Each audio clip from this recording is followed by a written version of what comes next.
Hello बच्चों, मेरा नाम राधा मीना है। संदीपनी एकेडमी के यूट्यूब चैनल पर आपका स्वागत है। बच्चों, अभी तक हमने बात की थी वर्णमाला में स्वर की बात की थी, तो 2 पार्ट मैंने आपको स्वर के बताएं। आज हम जो तीसरे पार्ट की बात कर रहे हैं उसमें हम बात करेंगे व्यंजन की। व्यंजन होते क्या हैं? हम क्या पढ़ रहे हैं? वर्णमाला पढ़ रहे। क्या पढ़ रहे हैं? वर्णमाला पढ़ रहे हैं। तो मैंने बताया था कि वर्णमाला के कितने भाग हैं? 3 भाग होते हैं। पहला है स्वर, दूसरा है व्यंजन और तीसरा होता है अयोग भाग। तो हम आज बात करेंगे व्यंजन की। तो हमने बोला है कि वे वर्ण जो स्वर की सहायता से बोले में लिखे जाते हैं व्यंजन कहलाते। क्या परिभाषा बोल रहे हैं? कि वे वर्ण जो स्वर की सहायता से बोले लिखे जाते हैं व्यंजन कहलाते हैं। जैसे देखें, जैसे हमने बोला है जैसे ही, जा में आई, सा में ए, ठीक है। इसी प्रकार की बात करते हमने लिखा आप, आ, पा में आ। तो देखेंगे ये है वर्ण और ये है स्वर, ये है वर्ण और ये है स्वर। ये स्वर है, ये वर्ण है और ये स्वर है। तो हमने क्या बोला है कि ऐसे वर्ण जो स्वर की सहायता से बोले और लिखे जाते हैं। क्या परिभाषा बोल रहे हैं? कि ऐसे वर्ण जो स्वर की सहायता से बोले और लिखे जाते हैं व्यंजन कहलाते हैं। और यदि ये स्वर की सहायता नहीं लेते हैं, स्वर की सहायता नहीं लेते हैं, तो ये शुद्ध व्यंजन कहलाते हैं। शुद्ध व्यंजन कहलाते हैं। क्या बोला है? कि यदि ये स्वर की सहायता नहीं लेते हैं तो शुद्ध व्यंजन कहलाते हैं। और शुद्ध व्यंजन को प्रदर्शित करने के लिए एक चिन्ह का प्रयोग करते हैं जिसको बोला जाता है हलंत। ठीक है, एक क्या करते हैं? एक चिन्ह का प्रयोग करते हैं जिसको बोलते हैं हलंत। तो ये जो आड़ी तिरछी रेखा होती है इसको बोला जाता है हलंत। तो इनको हलंत वर्ण के नाम से भी जाना जाता है। किस नाम से जाना जाता है? हलंत वर्ण के नाम से भी जाना जाता है। और इसमें जो है हम किसका उपयोग नहीं करते हैं? स्वरों का उपयोग नहीं करते हैं। इसीलिए जब हम व्यंजन पढ़ेंगे तो शुद्ध व्यंजन पढ़ेंगे। कौन से व्यंजन पढ़ेंगे? शुद्ध व्यंजन पढ़ेंगे। शुद्ध व्यंजन क्या? जिसमें स्वर नहीं आते हैं उनको बोला जाता है शुद्ध व्यंजन। अर्थात जिसके नीचे ये हलंत लगा हुआ है तो समझ जाना कि ये क्या है? शुद्ध व्यंजन है। इसमें क्या है? स्वर नहीं है, इनमें हलंत लगे हैं तो शुद्ध व्यंजन है। क्यों? क्योंकि हम स्वर पढ़ चुके हैं, हम पढ़ेंगे व्यंजन और व्यंजन में भी शुद्ध व्यंजन। ठीक है, इसी वजह से हमने परिभाषा की बात की है कि यदि ये वर्ण स्वर की सहायता नहीं लेते हैं तो क्या कहलाते हैं? शुद्ध व्यंजन कहलाते हैं, जो कि एक आड़ी तिरछी रेखा के द्वारा प्रदर्शित किए जाते हैं। इसी वजह से इनको क्या बोला जाता? हलंत वर्ण भी कहते हैं। क्या बोलते हैं हम लोग? हलंत वर्ण भी कहते हैं। जैसे देखेंगे आप यहाँ पर क, च, ट, त, प, जो भी है, बहुत सारे व्यंजन, 33 व्यंजन है, इनकी बात कर रहे हैं। अब हम बात करते हैं व्यंजनों की संख्या की बात करते। तो याद रखिए व्यंजनों की 33 ही होती है संख्या। कितनी होती है? व्यंजनों की संख्या कितनी होती है? 33 होती है। अनेक किताबों के अंतर्गत 35, 37 सब दे रखे हैं। याद रखिए 33 ही होती है। कारण क्या होता है मैं आपको बता देती हूँ। कारण होता है कि जितनी भी हम संधि की बात करते हैं, संधि, तो संधि जब भी हम बनाएंगे तो 44 से बनाते हैं, 11 स्वर और 33 व्यंजन से ही बनाते हैं। इसी प्रकार से अल्प प्राण, महाप्राण, सघोष, अघोष, ये जितने भी हम लोग बनाएंगे ये 44 से ही बनती है। अर्थात 33 व्यंजनों का ही इसके अंतर्गत हम क्या करेंगे?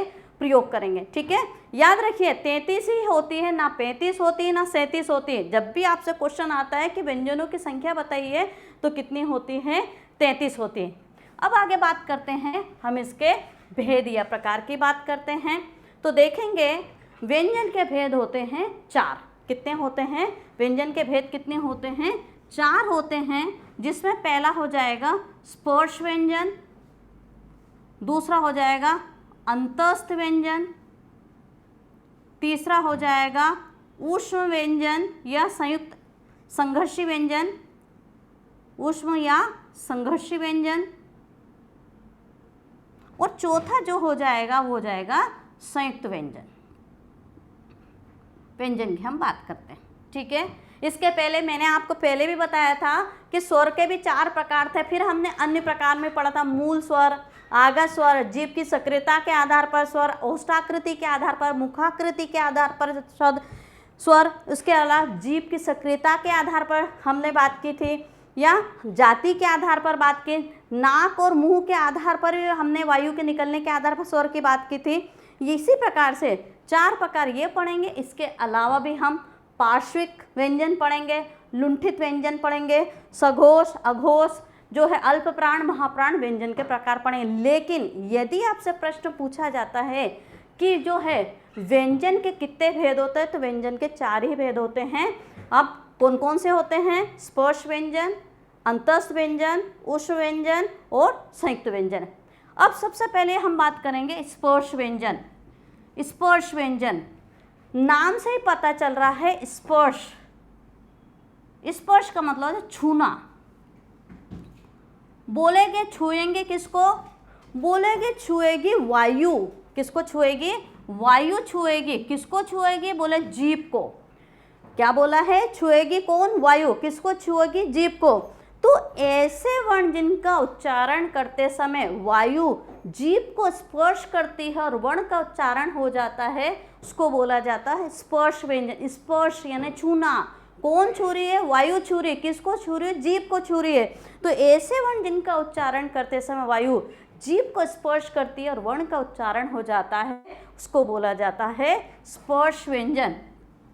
ठीक है, स्पर्श व्यंजन की हम बात करते हैं तो आप देखेंगे इसके अंतर्गत हमने कुल टोटल ये होते हैं 25। स्पर्श व्यंजन कितने होते हैं? 25, जिनको हमने 5 वर्ग के अंतर्गत विभाजित कर रखा। कितने वर्ग के अंतर्गत?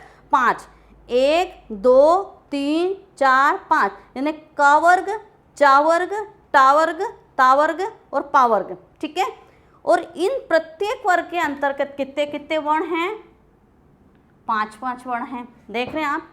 तो क वर्ग के अंतर्गत 5 वर्ण, चा वर्ग के 5 वर्ण, टा वर्ग के अंतर 5 वर्ण, ता वर्ग के अंतर 5 वर्ण और पा वर्ग के अंतर्गत कितने हो गए? 5 वर्ण। इस प्रकार से टोटल संख्या कितनी हो जाती है स्पर्श व्यंजन की? ये हो जाएगी 25। कितनी हो जाती है? 25 हो जाती है।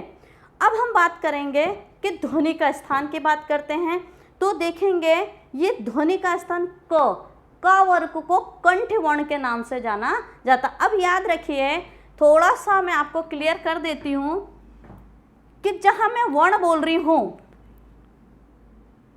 तो वर्ण का मतलब होता है जिसमें स्वर और व्यंजन दोनों आए। ठीक है, जब भी मैं वर्ण बोलूं तो समझ जाना स्वर और व्यंजन आए। अब हम किसकी बात कर रहे हैं? हम व्यंजन की बात कर रहे हैं। तो यहाँ पर ये होगा कंठ व्यंजन। क्या हो जाएगा? कंठ व्यंजन। तो कंठ व्यंजन में कितने हो जाएंगे? 5। क, ख, ग, घ और अंगा। फिर तालव्य, मैं कल भी आपको बता चुकी हूँ कि तालव्य मूर्धा क्या होता है कि मैंने आपको पहले बोला था कि ये हमारा मुंह है। इस मुंह के ऊपर वाला हिस्सा जहाँ पर यह दांत लगे हुए हैं, इस दांत के वाले हिस्से के हमने 2 पूरा पोर्शन कर दिया था। इस पूरे पोर्शन को हमने पहले बता दिया था, इसको बोलते हैं तालु। इस पूरे को क्या बोलते हैं? तालु। और तालु के ऊपर वाला जो हिस्सा होता है ये हो जाएगा तालव्य, और तालु के पीछे वाले हिस्से को मूर्धन्य बोलते हैं। या तो जो है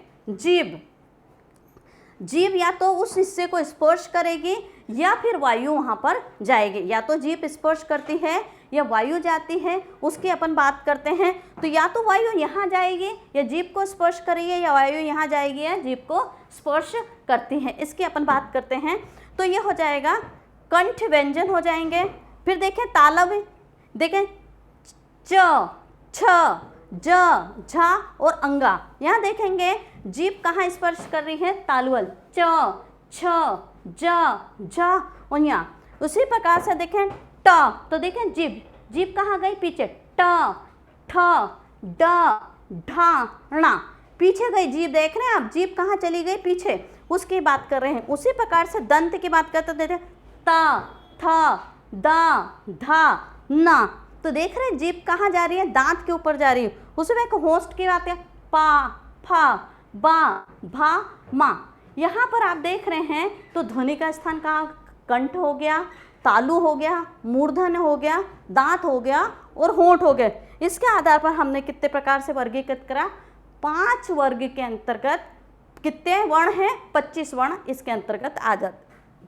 और इसमें भी जो टा वर्ग होता, टा, ये सबसे कठिन वर्ग के अंतर्गत रखा गया। ये परीक्षा में पूछा गया है कि स्पर्श व्यंजन के अंतर्गत किस वर्ग को सबसे कठिन वर्ग के अंतर्गत रखा गया है, तो किसको रख रखा हमने, टा वर्ग को रख रखा है। अब हम बात करते हैं आगे। यहाँ आप देखेंगे कि ये प्रत्येक वर्ग का 5वां वर्ण दिख रहे हैं यहाँ पर, प्रत्येक वर्ग का 5वां वर्ण, का वर्ग का 5 वर्ण है, चा वर्ग का 5वां, टा वर्ग का 5वां, ता वर्ग का 5वां और पा वर्ग का 5। प्रत्येक वर्ग का 5वां जो वर्ण होता है, 5वां वर्ण, ये कहलाएगा अनुनासिक। अनुनासिक, कल भी मैंने अनुनासिक की परिभाषा बताई थी, वो अनुनासिक स्वर थे। ये हम पढ़ रहे हैं अनुनासिक व्यंजन।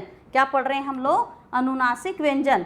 अब मैंने बताया था अनुनासिक, नासिक का मतलब है नाक, तो ऐसे वर्ण जिनका उच्चारण करते समय वायु मुंह के साथ साथ नाक से भी निकलती है, उसको बोला जाता अनुनासिक। क्या बोला है, ऐसे वर्ण जिनका उच्चारण करते समय वायु मुंह के साथ साथ नाक से भी निकलती है, उसको बोला जाता है अनुनासिक। ये कुल टोटल कितने होते हैं, 5 होते, कावर का ये, या, णा, ना और मा। इनकी बात करते हैं। अब ये जो बचे हुए रहते हैं, जो 20 रहते हैं, निरुनासिक होते हैं, जो मैंने कल भी बताया था, निरुनासिक स्वर थे, यह निरुनासिक व्यंजन है। इनकी संख्या कुल टोटल कितनी हो जाएगी, 20। कितनी हो जाएगी इसकी, 20 हो जाती है। तो देखें यहाँ पर हम परिभाषा की बात करते हैं। अनुनासिक, मुंह के साथ साथ नाक से भी उच्चारण होता है, ऐसे वर्ण जिनका उच्चारण मुंह के साथ साथ नाक से भी होता है, उनको अनुनासिक बोलते हैं। ये प्रत्येक वर्ग के 5वें वर्ण होते हैं। इनको इसी वजह से पंचमाक्षर के नाम से भी जाना जाता है। क्या बोलते हैं इनको, पंचमाक्षर के नाम से भी जानते हैं। किस नाम से जानते हैं, पंचमाक्षर के नाम से भी जाना जाता। साथ ही साथ इनको अनुस्वार के नाम से भी जानते। किस नाम से जानते हैं, अनुस्वार। अनुस्वार क्यों बोलते हैं हम लोग, देखें आप यहाँ पर कि जैसे ये लिखा 5वां अंगा, अंगा की जगह हम यह हटा के क्या लिख देते हैं, यह अनुस्वार लगा देंगे। ये देखो अंगा, इसके अनुस्वार लगा, यहाँ इसकी जगह लगा दें, ये इसके जगह यहाँ लगा दिया जाता है। यही चीज़ तो देख रहे हैं हम, ये इनकी जगह हम लोगों ने क्या लगा दिया, अनुनासिक की जगह क्या लगा दिया, अनुस्वार लगा दिए। इसी वजह से इनको क्या बोला जाता, अनुस्वार व्यंजन भी कहते। किसको, अनुनासिक की हम लोग बात करते हैं। ठीक है, अभी हमने बात की थी स्पर्श व्यंजन की। अब स्पर्श व्यंजन के बाद अब दूसरे प्रकार की बात करें, अंतस्थ व्यंजन। नाम से पता चला अंदर, बोले क्या अंदर, तो बोले ऐसे वर्ण जिनका उच्चारण करते समय वायु मुंह के अंदर घूमकर बाहर निकल जाती है, उसको बोला जाता अंतस्थ। अंतस्थ व्यंजन की बात कर रहे हैं, तो क्या बोला है कि ऐसे वर्ण जिनका मुंह के अंतर्गत घूमकर बाहर निकल जाते हैं और वर्ण का उच्चारण हो जाता है, उसको बोला जाता अंतस्थ व्यंजन। जैसे य, र, ल, व, देख रहे हैं आप, य, र, ल, व, इनको बोला जाता है अंतस्थ व्यंजन। ठीक है, तो परिभाषा अपन देखते हैं कि वे वर्ण जिनके उच्चारण में वायु मुंह के अंदर घूमकर बाहर निकलती है और वर्ण का उच्चारण हो जाता है, उसे अंतस्थ व्यंजन कहते हैं। और इनकी संख्या कितनी होती है, 4 होती। कितनी होती है, 4। और ये कौन कौन से होते हैं, य, र, ल और व, इनकी संख्या कितनी होती है, 4 हो जाएगी। ठीक है, तो अंतस्थ व्यंजन क्या बोला हमने परिभाषा, अंदर घूमकर वापस निकल जाना और वर्ण का उच्चारण हो जाना हो, उसको बोला जाता है अंतस्थ व्यंजन। दूसरी हम बात करते हैं ऊष्म व्यंजन की। ऊष्म व्यंजन, अब देखिए ऊष्म का मतलब ही होता है कि भाई मान लो किसी चीज़ को अपन घिसते हैं तो गर्मी पैदा करते हैं। इसी प्रकार से कुछ ऐसे वर्ण होते हैं जो जीभ पर घिसते हुए या मुंह के अंतर्गत घर्षण करते हुए बाहर निकलते हैं, उसको बोला जाता ऊष्म। वो संघर्ष करते हुए बाहर निकल रहे हैं। क्या बोले हैं कि ऐसे वर्ण जिनका उच्चारण करते समय वर्ण मुंह के अंतर्गत घर्षण करते हुए बाहर निकलते हैं, उसको बोला जाता है ऊष्म व्यंजन। श, श, श, ह, देख रहे हैं आप, श। ऐसा लग रहा है कि जीभ के ऊपर वायु घर्षण करे, श, श, श, ह। हाँ, इस आधार पर अब बच्चे सबसे ज़्यादा परेशान होते हैं कि इसमें किस आधार पर अंतर किया जाता है। श, श, श बोले किसी आधार पर अंतर नहीं होता, सिर्फ ध्वनि के स्थान के आधार पर इसमें अंतर किया जाएगा। किस आधार पर? ध्वनि के स्थान के आधार पर।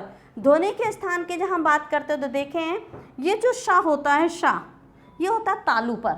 इसका उच्चारण स्थान कहाँ होगा या ध्वनि का स्थान कहाँ होगा? तालु पर। श, ये जो षटकोण वाला है मूर्धा पर होगा, और ये जो श होता है ये दंत यानी दांत पर। देखें स, देखें हवा गई स, ये श, देखो पीछे गए श, और ये हो गए श, आगे गई ये। इसी प्रकार से ये श तालु के ध्वनि के स्थान पर, ये श मूर्धा के स्थान पर, ये श दंत के स्थान पर होता है, और एक होता है हाँ। इस प्रकार से ऊष्म या संघर्षी व्यंजनों की संख्या कितनी होती है?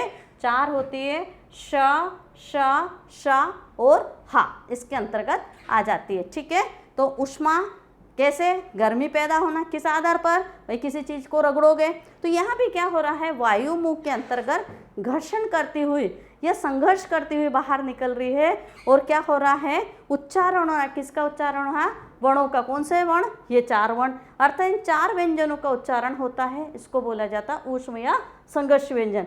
अब तीसरी प्रकार की बात करते हैं, चौथा प्रकार की हम बात करते हैं, वो हो जाएगा संयुक्त व्यंजन। संयुक्त व्यंजन।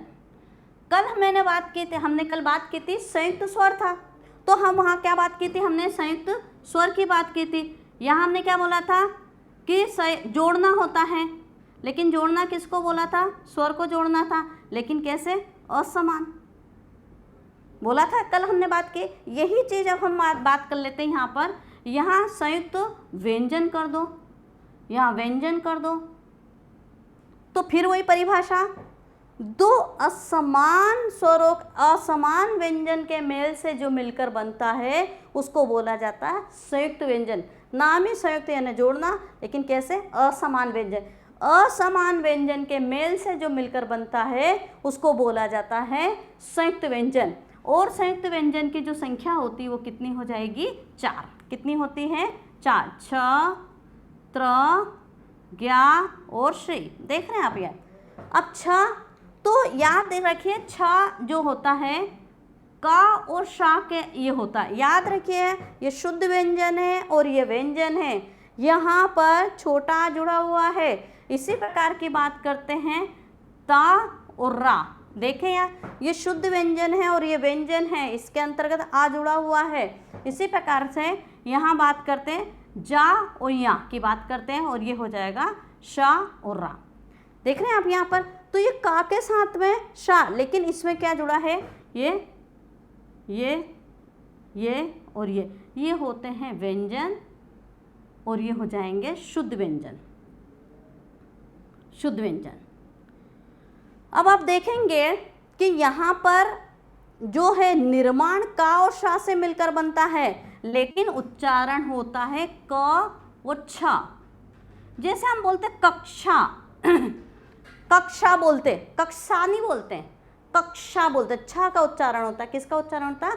छ। लेकिन यदि इसको हमको बोला गया है कि भाई इसको तोड़िए, तो हम कैसे तोड़ेंगे?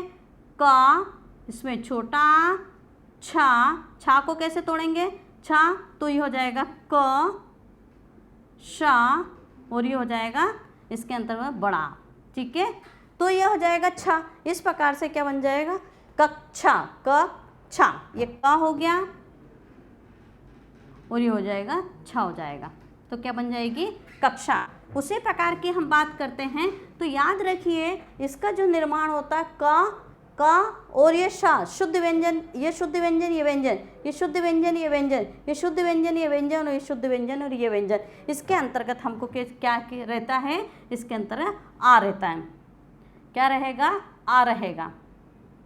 ठीक है, अब बात करते हैं, जैसे यहाँ बात की हमने ज्ञानी, ज्ञानी, तो ज्ञा देखें अपन, यहाँ ज्ञा में देखेंगे जा के साथ में या है, किसके आधार पर, निर्माण के आधार पर। लेकिन उच्चारण की बात करते हैं तो उच्चारण कैसा हो जाएगा, गा के साथ या हो जाएगा। क्या बोला है कि निर्माण तो जा है लेकिन उच्चारण गा होता है। हम जो है ज्ञानी को जानी नहीं बोलते, क्या बोलते हैं, ज्ञानी बोलते हैं। जानी बोलते हैं क्या, नहीं, हमने बोला ज्ञानी। तो ज्ञानी की बात करेंगे, जब भी हम बात करेंगे तो इसको किस तरीके से लिखेंगे, जा या, इसमें बड़ा की मात्रा आ गई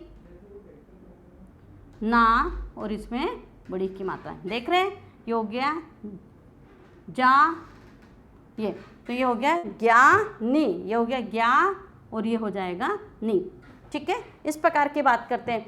तो त्रा में देखें, ता और रा से मिलकर त्रा, त्राण, जैसे सपोज कोई ये शब्द है त्राण, तो ये हो जाएगा ता, इसमें रा, और ये बड़ा, ये णा, और इसमें छोटा आ की मात्रा आ जाए। इस प्रकार से अब मैं आपको बता देती हूँ, जब भी आपसे पूछा जाता है कि ये जो त्राण है, त्राण, इसके अंतर्गत व्यंजन बताइए, क्या बोला उन्होंने, व्यंजन बताइए, तो आप याद रखिए इसके अंतर्गत 2 और एक ये 3 क्या हो जाएंगे, व्यंजन हो जाएंगे। और यदि इसमें पूछा है कि इसमें स्वर बताए तो इसमें स्वर कितने हो जाएंगे, एक ये हो जाएगा और एक ये हो जाएगा। और यदि इसमें पूछा गया कि कुल टोटल वर्ण कितने हैं, तो वर्ण हो जाएंगे 1 2 3 4 5, 5 वर्ण। मैंने अभी इसके पहले बताया कि वर्ण किससे मिलकर बन रहा है, स्वर और व्यंजन। तो यदि आपसे पूछा है स्वर कितने हैं, तो स्वर 2 है, और व्यंजन पूछा जाए तो व्यंजन कितने हो जाते हैं, 3 इसके अंतर्गत आ जाते हैं। ठीक है, देखें, जब भी आप, जैसे आपसे क्वेश्चन पूछा जाता है कि एक शब्द है क्षत्रिय, तो क्षत्रिय के अंतर्गत वर्ण बताइए, क्षत्रिय के अंतर्गत वर्ण बताइए, तो आप देखेंगे 3 यहाँ हो जाएंगे, 3 यहाँ हो जाएंगे और 2 यहाँ हो जाएंगे, तो कुल टोटल कितने हो जाएंगे, 8 इसके अंतर्गत। और देखें, और तोड़ के बात करते हैं, तो का के साथ में शा, सा के साथ छोटा, ता के साथ रा के साथ छोटी या, और या में छोटा की मात्रा। अब यदि आपसे पूछा जाए कुल टोटल व्यंजन कितने, तो आप हमेशा याद रखें 2 व्यंजन इसमें हो जाएंगे, 2 व्यंजन इसमें हो जाएंगे, 1 इसमें हो जाएगा। तो देखो 2 और 1 ये, तो व्यंजनों की संख्या कितनी हो जाती है, 5, और इसके बाद स्वरों की संख्या हो जाएगी 1 2 और ये 3। तो जैसा क्वेश्चन आता है उसके हिसाब से आपको बताना पड़ेगा। तो याद रखिए निर्माण के आधार पर ये क और शा, ये याद रखा शुद्ध व्यंजन है, ये व्यंजन। इस प्रकार त्रा, ता और रा, जा और या और शा और या इसके अंतर्गत आ जाते हैं। ठीक है, चलिए अभी हमने बात की है व्यंजन के 4 प्रकारों की, ये तो हर जगह मिल जाते हैं। अब हम बात करेंगे अन्य प्रकार के व्यंजनों की बात करते हैं जिनसे क्वेश्चन पूछे जाते हैं, जिसमें पहला व्यंजन होता है लुंठित या प्रकंपित, लुंठित या प्रकंपित।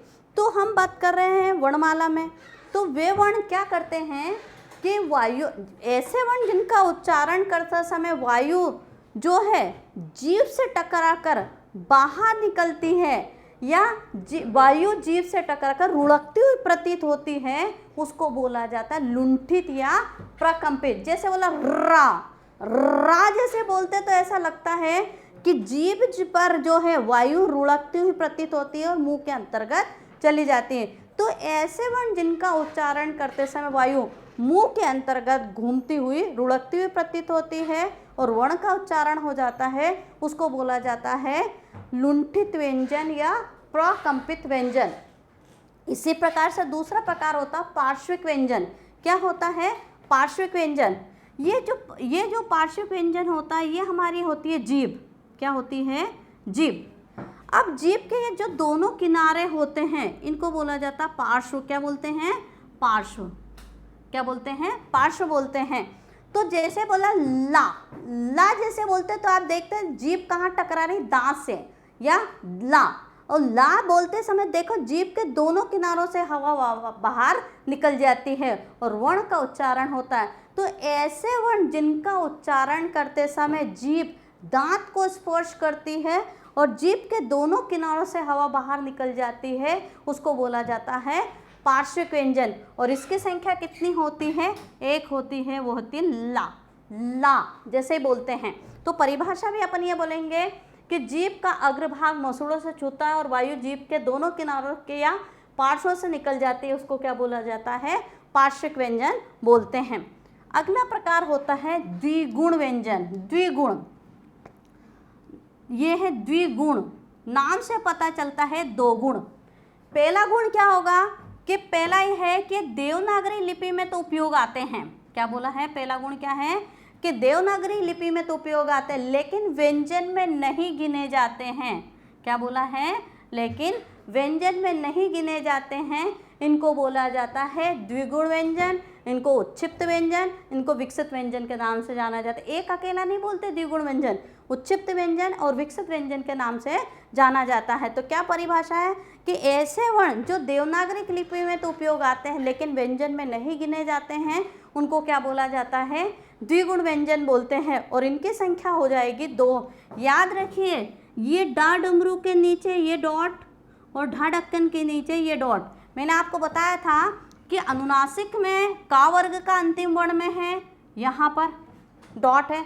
उसी प्रकार मूर्धन्य में देखेंगे डा और ढा आएगा, याद रखें। लेकिन इसमें नीचे क्या रहेगी? डॉट रहेगी। तो ये क्या है? देवनागरी की लिपि में तो उपयोग आ रहे हैं लेकिन व्यंजन में नहीं गिने जाते हैं, इस वजह से इनको बोला जाता है द्विगुण व्यंजन, उच्छिप्त व्यंजन या विकसित व्यंजन के नाम से जाना जाते हैं। इनकी संख्या कितनी होती है? 2। कितनी होगी? 2। याद रखिए 2 हो जाएगी, इसकी संख्या 1 हो जाएगी, इसकी संख्या 1 हो जाएगी। अब बात करते हैं तीसरा द्वित। द्वित व्यंजन बोले, युक्त अक्षर बोला, युग्मक व्यंजन बोलेंगे। द्वित का मतलब होता है, देखें अपन एग्जाम्पल से समझाती हूँ पहले मैं आप लोगों को। जैसे लिखा बिल्ली, दिल्ली, बच्चा, कच्चा, अड्डा, बट्टा। तो आप देख रहे हैं एक आधा और एक पूरा, एक आधा और एक पूरा, जिसमें स्वर नहीं है और स्वर है, यानी ये स्वर रहित होता है, ये स्वर रहित है, ये स्वर है। तो कहने का मतलब होता है कि परिभाषा द्वित का मतलब आपको मैं कीवर्ड बता देती हूँ भाई। द्वित का मतलब एक आधा और एक पूरा। तो यहाँ भी देखें एक आधा पूरा, लेकिन कैसे होना चाहिए? समान। तो समान वर्णों के मेल से जो मिलकर बनते हैं उनको बोला जाता है द्वित व्यंजन, लेकिन उसमें क्या होना चाहिए?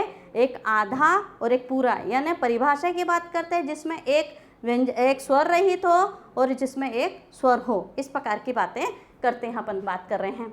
देखें यहाँ पर कि वे वर्ण जो समान व्यंजन के मेल से मिलकर बनते हैं, क्या बोला है? वे वर्ण जो समान व्यंजन के मेल से मिलकर बनते हैं द्वित व्यंजन कहलाते हैं। जैसे दिल्ली, बिल्ली, कुत्ता, बट्टा, अड्डा, ऐसा बहुत सारे।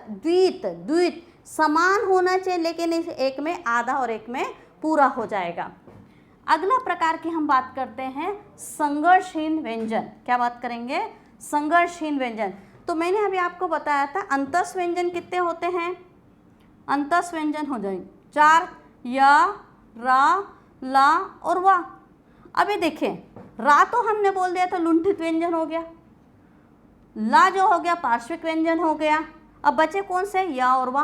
क्या बचे हैं? या और वा। ये जो या और वा जो होते हैं इन्हीं को हम क्या बोलते हैं? संघर्षहीन व्यंजन। क्यों बोलते हैं संघर्षहीन? संघर्षहीन या और वा यानी वायु किसी प्रकार का संघर्ष नहीं कर रही है और वर्ण का उच्चारण हो जाता है, उसको बोला जाता है संघर्षहीन। ऐसे वर्ण जिनका उच्चारण करते समय वायु बिना बाधा के मुंह के बाहर निकल जाती है और वर्ण का उच्चारण हो जाता है, उसको संघर्षहीन व्यंजन बोलते हैं। इसका दूसरा नाम होता अर्धस्वर। याद रखिए इसका दूसरा नाम क्या होता है? अर्धस्वर।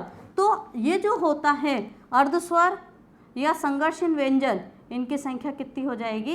ये हो जाएगी 2। कौन कौन से? या और वा। क्या हो गई? या और वा। इसको बोला अर्धस्वर या संघर्षहीन व्यंजन के नाम से इसको जाना जाता है। याद रखिए बहुत सारी परीक्षा में पूछा गया अर्धस्वर, अर्धस्वर कितने होते हैं? तो अर्धस्वर 2 ही होते हैं। स्वर हैं लिखा स्वर है लेकिन होते क्या है, व्यंजन। और किसके प्रकार से बनाए हम लोगों ने, अंतस्थ व्यंजन के प्रकार से। हमने 3 प्रकार बना लिए, लुंठित व्यंजन, पार्श्विक व्यंजन और कौन सा, संघर्षित व्यंजन। अब हम बात करते हैं दंतोष्ठ। यह भी आया था पिछले 2018 के पीएससी मेंस में आया था। दंतोष्ठ वर्णों को परिभाषित कीजिए और उनके प्रकार बताए, उनके कितने होते हैं ये बताइए।